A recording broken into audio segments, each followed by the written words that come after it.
Hi guys, and welcome. It's Omega Kai here, yet again doing another intro video for the admins on how to host a match. If you've hosted a match recently, you would have seen something similar for the last bracket, but I'm going to cover up the basics again and also go over a couple of new things that you'll have to do as an admin. So just in case there's some that I missed who missed it last time, let's go from the start. So let's say that you're responsible for hosting a lobby, which is why you're getting this email. To host a ticketed lobby, you have to first go to create a lobby, not a local lobby. Make sure you don't muck that up. Go to edit settings, put the password in, which is in the document, which I'll explain later on in the video, which is a very short video.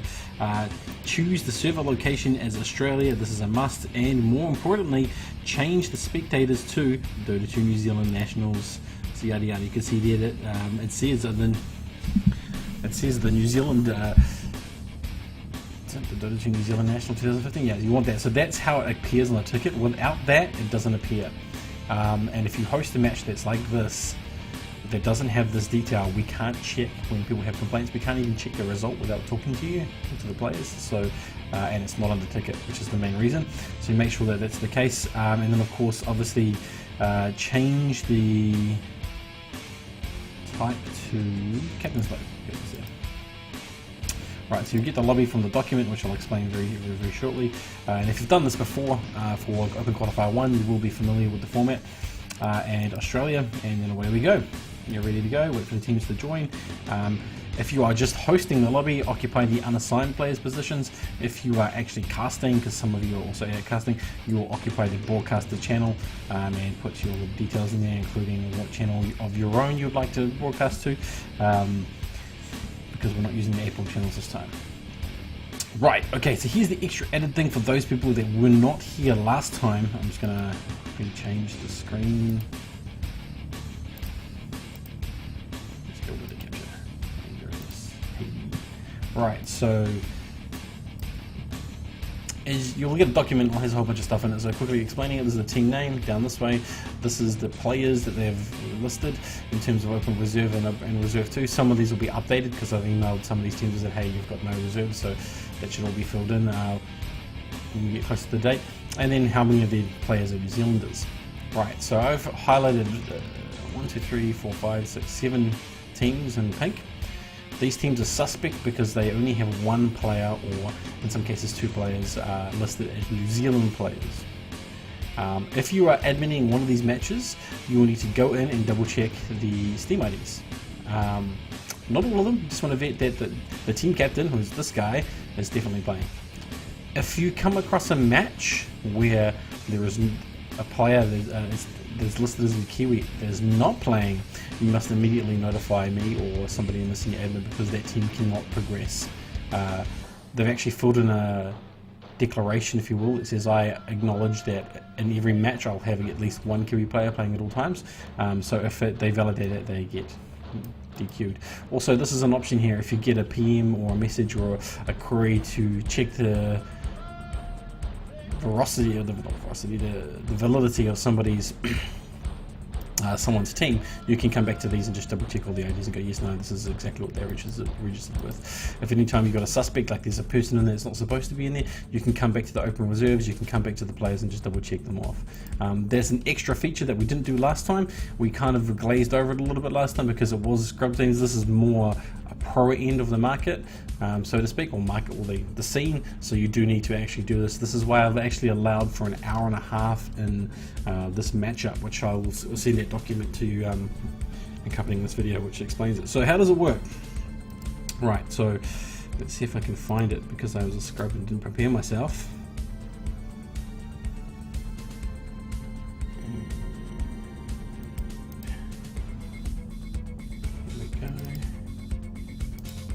Hey, look at this.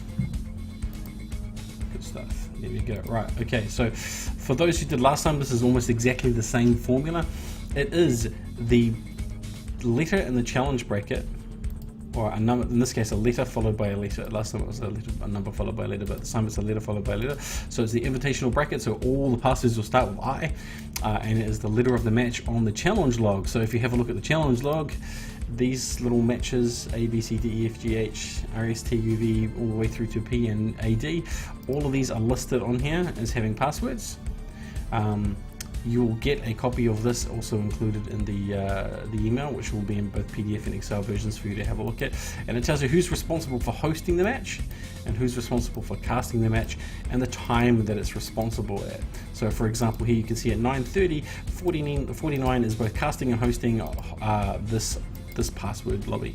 And whenever you're communicating to teams or to other admins, particularly those that will sort of meander in the Skype chat, you'll be using this to reference which match it is. So rather than saying it's team CSW versus DST and they have to go through and try and figure out which one it is, you can cut to the chase and just say IA, and they can go and have a look at it. Match A, they know exactly what's going on.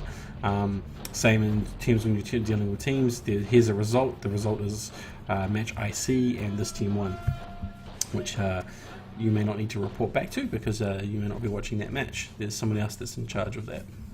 But you can see here 9:30 is the first match. I've updated this and there is a few changes. Some people will be hosting a match at 9:30 and at 10.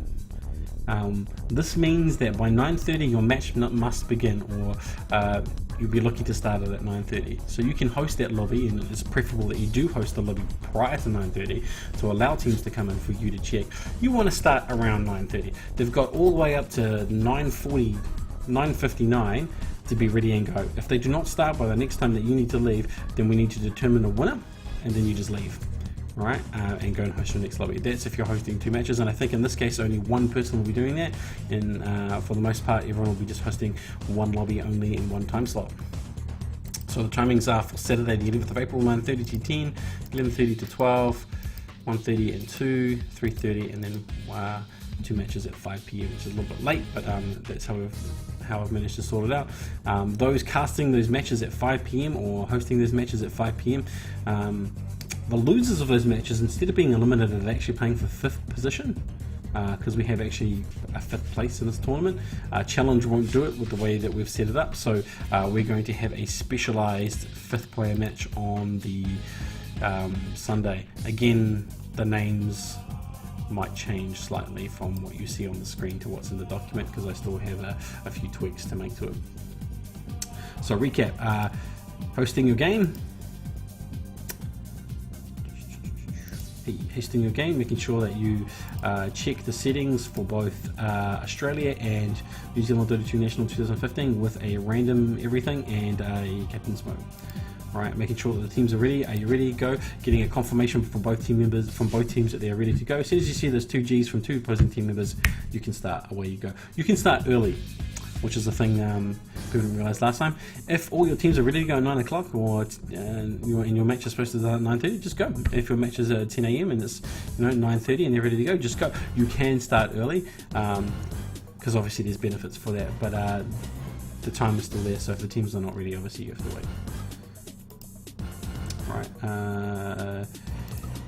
recap, that's how the brackets work, we'll talk about that, and checking the idents on this other document to make sure it's good to go. So if you are adminning an event, you will be checking the teams to make sure, particularly these teams that are highlighted in pink, that they have at least their Kiwi player in at all times.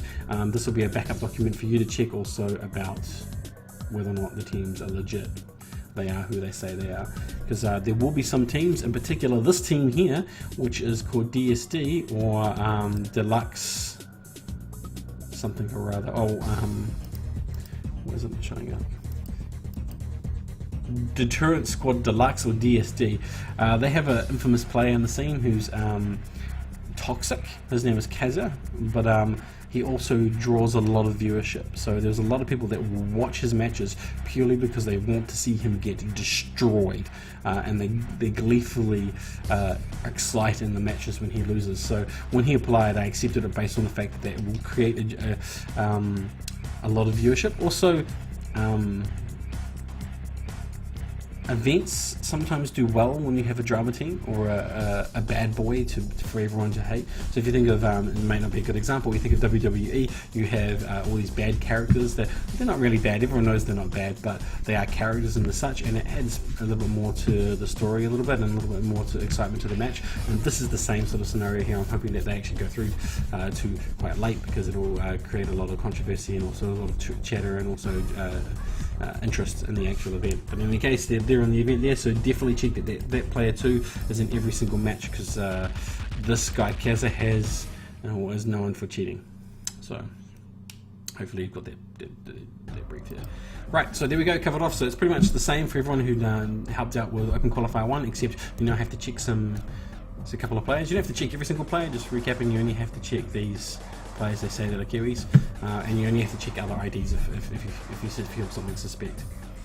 And otherwise it's the same for those who do Open Qualifier 1. For those who are new, if you've got any questions, I'm open to any at any time. You can come back and talk to me, and we'll hit base and make sure they're on the same note. Right.